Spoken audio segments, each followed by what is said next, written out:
At the start of the story, we see a prison in Siberia. A bunch of German soldiers are lined up there. After World War II ended, Russia had captured a lot of German soldiers and forced them to work day and night in coal mines. The prison didn't have tight security, but still, no one tried to escape because all around the prison was nothing but snow, and it was located a whopping 14,000 kilometers away from any human settlement. So even if a prisoner managed to escape, in the freezing Siberian cold, his death was pretty much guaranteed. This prison was built right in the middle of thousands of kilometers of snow all around. That's why no prisoner even thought about trying to escape from here. But among these prisoners, there was one guy who was super sharp and wanted to break out to get back to his wife and daughter. This prisoner's name was Clement Farrell, and he was sentenced to 25 years in this prison. Clement definitely didn't want to spend half his life behind bars. No matter what, Clement was determined to escape from this prison. He wanted to. One lucky day, Clement got a chance to escape and sneaked out by hiding in a coal-carrying freight train. When he stepped outside the prison and saw the stars under the open sky, he was overjoyed. But that happiness didn't last long. After moving a little further, the train was stopped, and when Clement peeked outside, a Russian soldier was standing right in front of him with a gun aimed. Unfortunately, Clement was caught here, and as punishment for trying to escape, he was locked in an open-air cell. It was freezing cold that night. The rain messed up Clement's condition. He was kept in that cell not just for a few hours, but for a whole 2 days. Then, after 2 full days, the next morning, the jail warden came to him, took him out of the cell, and didn't torture him at all. He just said, "Your buddies have been waiting for you eagerly." When Clement met up with his mates, they were all there with sticks and clubs waiting for him. They were really angry at Clement because his escape attempt had left them hungry for the past 2 days. He had gone, and now Clement finally understood what the warden meant when he said, "Your mates are waiting for you." As soon as the other prisoners saw Clement, they attacked him and beat him up badly. He got so badly injured in the fight that he had to be admitted to the prison hospital. The doctor there was also a German prisoner. As soon as Clement regained consciousness, he told the doctor, "I want to escape from this prison again, and I need your help." The doctor was amazed by Clement's bravery, thinking, he's been through so much. Even after all that, he wasn't ready to give up. The doctor explained to him that escaping alive from this prison was impossible, and even if he managed to get out, he'd freeze to death in the biting cold outside. But the truth is, even if he didn't try to escape, his death was certain because the coal mines he worked in had such high levels of carbon that it got into his body through the air, causing dangerous diseases like cancer. That's why the doctor told Clement to give one last shot at breaking out of this prison. He should. After that, the doctor took out all his warm clothes, shoes, and everything else he needed, gave them to Clement, and also told him that the Russian soldiers hide their food near the railway tracks. Along with that, he gave Clement a gun so he could protect himself. Actually, the doctor had gathered all this stuff beforehand because he wanted to escape from this prison himself. But a week ago, he found out he had cancer and didn't have more than a month to live. Then he gave Clement a lunchbox and he said, "If you make it out alive, make sure this lunchbox gets to my family and tell them I'm no longer in this world." Once again, under the cover of night, Clement made a run for it. But this time he decided to go on foot instead of hopping on the freight train. He walked all night and kept going even into the morning because he was scared the Russian soldiers might catch him. When the warden found out in the morning that Clement had escaped, he went straight to the doctor's room to question him. But before he could get there, the doctor had already figured it out because he knew that once the warden heard about the climber's escape, he'd be furious and take it out on me. After that, the warden sent a bunch of Russian soldiers to search for the climber, ordering them to catch him alive and bring him back.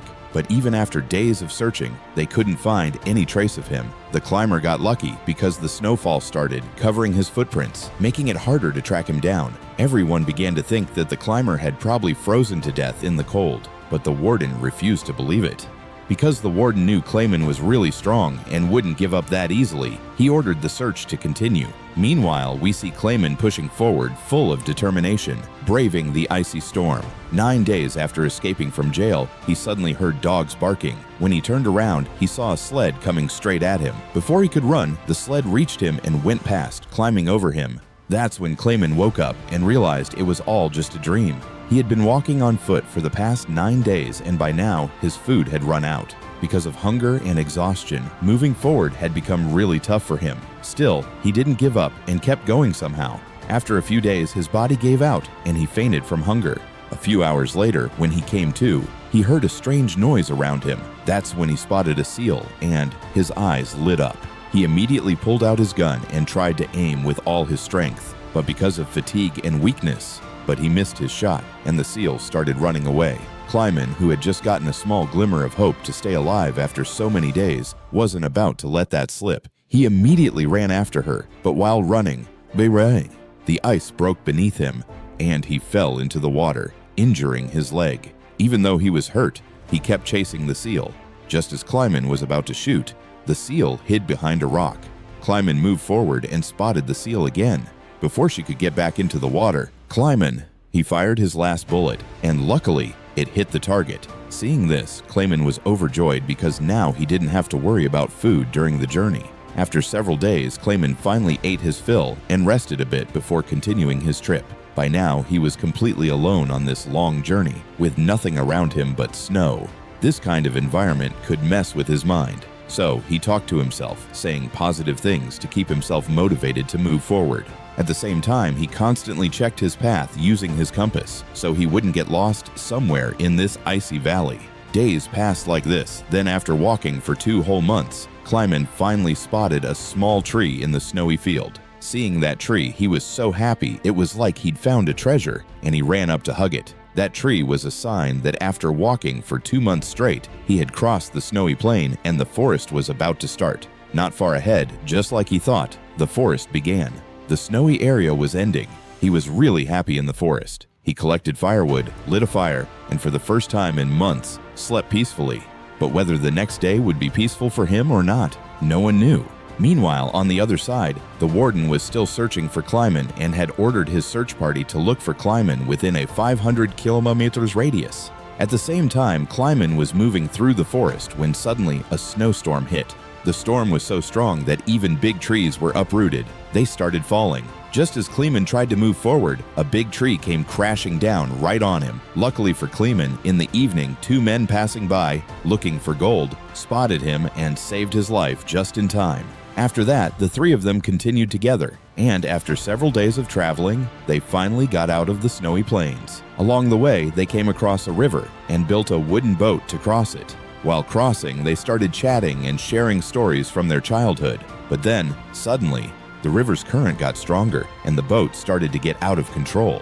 At that moment, one of the guys lost his balance and fell straight into the water. He couldn't swim and began to drown. Seeing this, Kleiman jumped into the water and somehow managed to bring the man safely to the shore. Meanwhile, their other companion just left both of them to drown and went ahead alone.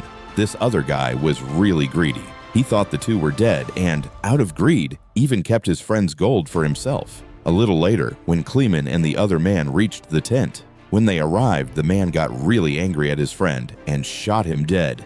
After that, Kleiman and the man gathered their stuff and kept going. They kept moving for months, hoping to find some sign of people, but winter came again, and the forests all around were covered in a thick blanket of snow. The stuff the man was carrying was pretty heavy, so walking through the snow was tough for him. Seeing this, Kleiman tried to lighten his load and said, "Give me your stuff for a while."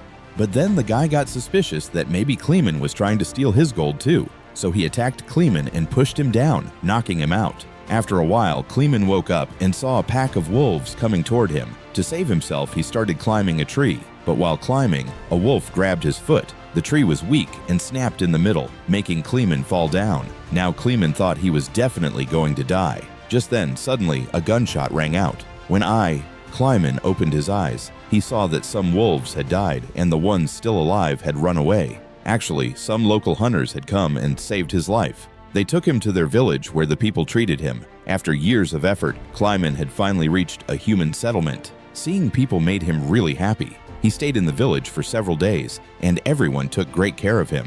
One day, a letter arrived in the village, and it wasn't from just anyone. It was from the warden himself. It said that a German soldier had escaped from their prison, and if someone gave him shelter, he'd be called a traitor. So, even though he didn't want to, Kleiman had to leave the village, because if he stayed, the warden would punish the villagers too. Before he left, the villagers gave him some food and a hunting dog. Now, on this long journey, Kleiman had a companion, so he didn't feel lonely anymore. They kept walking for days. Along the way, they spotted a wood factory, and the dog ran towards it looking for food. Now, Kleiman had to save his dog. They went inside together. But the workers recognized Kleiman and took him to the owner. Once there, Kleiman told the owner his whole story, and everyone felt sorry for him. They fed him and put him on the train to Germany. Kleiman was happy, thinking he'd soon be home, but he didn't know the mill owner had already informed the warden. Now the warden, along with his guards, was waiting for him at the station. Before reaching the station, Kleiman spotted Russian soldiers from a distance, and when the chance came, he jumped off the train and ran away.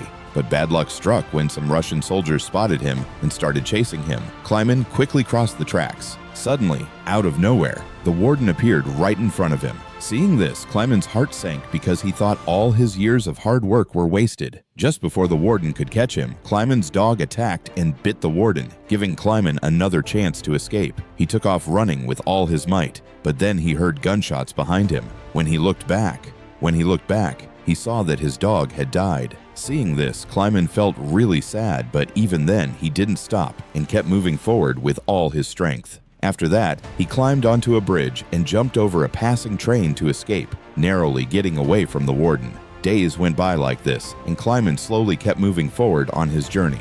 Before he knew it, the year 1952 arrived, and it had been a full 7 years since Kleiman had escaped from prison. At that time, he was in Central Asia, wandering around a village fair.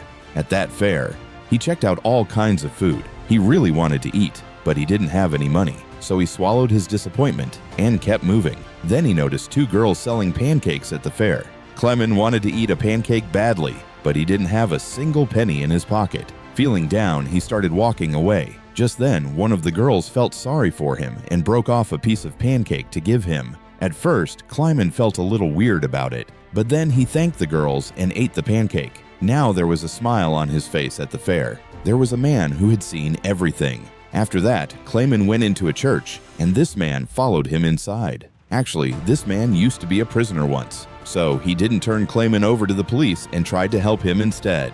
Then he took Kleiman to his home, where Kleiman shaved for the first time in years and looked like his old self again. After that, the man gave Kleiman a new passport so he could cross the Russian border and get to Germany. Kleiman was really happy with the man before leaving. Kleiman thanked him and headed towards the Russia-Germany border. A few weeks later, Kleiman reached the Russian border and showed his passport to the Russian soldier there. He was scared the soldier might recognize him or catch his fake passport, but luckily none of that happened, and the soldier let him cross the border. Seeing this, Kleiman was so happy he couldn't stop laughing, no matter how hard he tried. Finally, he had reached the bridge that, once crossed, would take him back to his homeland.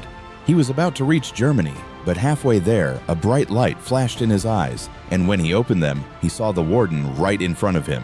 When Kleiman looked back, he realized he was still on Russian soil, which meant the warden could still arrest him. At that moment, Kleiman's heart sank because all his years of hard work seemed about to be wasted. But then, something happened that even Kleiman didn't expect. The warden stepped aside and let him go. At first, Kleiman couldn't believe it, but still, he gathered his courage and moved forward. Actually, the warden was pretty inspired by Kleiman's will to live and his bravery, so he didn't arrest him and let him go back to his country. Then the warden said to him, "This fight was just between 2 soldiers, me and you won.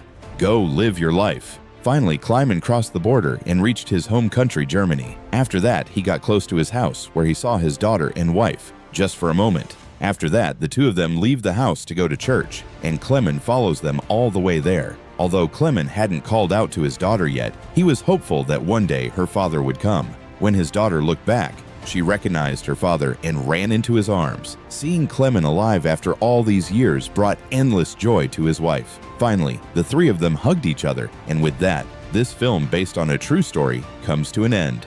Hope you enjoyed today's story.